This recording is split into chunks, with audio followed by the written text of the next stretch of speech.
Welcome. I'm Heidi Schott, Canon for Communications in the Episcopal Diocese of Maine. On August 14th, I sat down with Bishops Chilton, Knudsen, and Stephen Lane 10 days after their return from the Lambeth Conference. We talked about their reflections on the conference and what's next for the Anglican Communion, the Episcopal Church, and the diocese. How do you contrast your personal experience at Lambeth of meeting and listening to your peers from across the world with the Archbishop of Canterbury's final address, in which he asked provinces to uphold the 3 moratoria? Okay.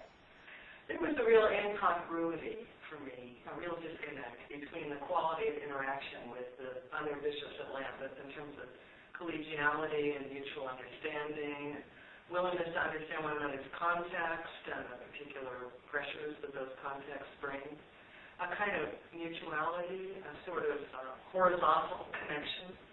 And then on this last day, to have what felt to me like a quite hierarchical, top-down directive from the Archbishop of Canterbury, which I've never seen happen in my years as a bishop.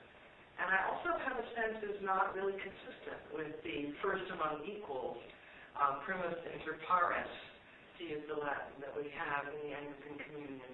He was acting more in a kind of papal authority in my mind. So as I listened to him, my respect for him and for his office was undiminished, but I was troubled by this kind of disconnect. I thought the conference created space, and that all of the bishops worked very hard at coming to understand one another and creating space for one another and learning to respect one another's content. And I felt that final address kind of closed the space back down. So it was disappointing after all the hard work and the expressions of respect among the bishops to have the Archbishop say, and you all in North America need to toe the line. Describe the process of the development of the final reflection document presented at the end of the conference. Does it reflect the thinking of the whole body? And are any of the statements made in it binding to all parts of the church? You described that, Steve, at the summer chapel meeting, that you see this document as almost a summary of what was said and discussed. I think that's the only way it can be understood. It is 18 faithful writers trying to summarize fairly what was said in their groups of 40 and developing consensus where it seemed like 10 of the groups said the same thing. And so that's how the document was put together. We got to check back on certain sections of it.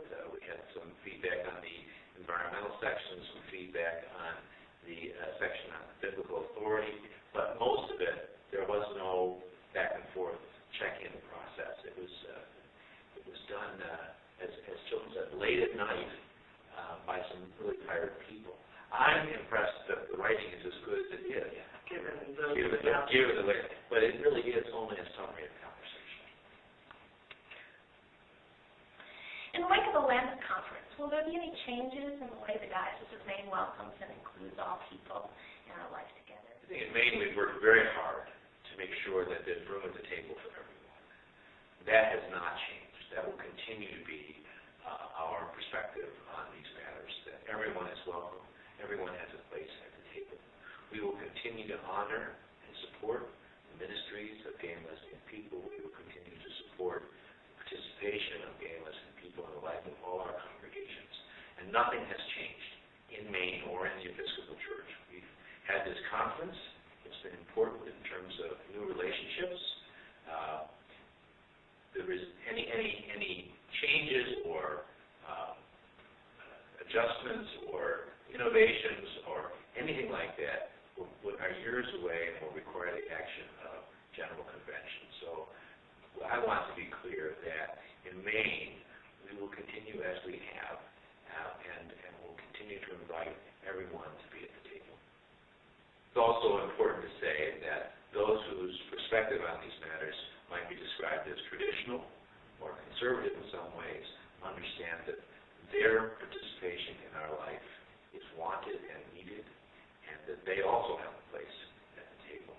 We are not in the business of excluding anyone from Christ's table. Chilton's dozens marched through London to raise awareness of the Millennium Development Goals and worldwide efforts to have extreme poverty by 2015. How do you feel the Lambeth Conference will contribute to partnerships and efforts to reduce poverty? And how could the Diocese of Maine be a part of this effort? Each of us in our endowment groups was asked how we as bishops intended to support the Millennium Development Goals and the effort to end extreme poverty. So all of us as bishops considered that question. And each of us brings home to our diocese, I think, a new sense of urgency about that and a desire to look at how each of our dioceses functions and ask the question, can we as a diocese make a deeper or wider contribution to the fight against poverty? There was real consensus around the importance of this and real commitment to giving the gospel concrete shape in terms of action against poverty. And for many of our brothers and sisters around the world, this is the most important thing. It's HIV/AIDS, it's education, it's clean water, it's climate change, and that's really what's important in their lives. AIDS orphans are a huge issue for the Episcopal Church in many places, with bishops actually adopting numbers of orphans personally in order to support them.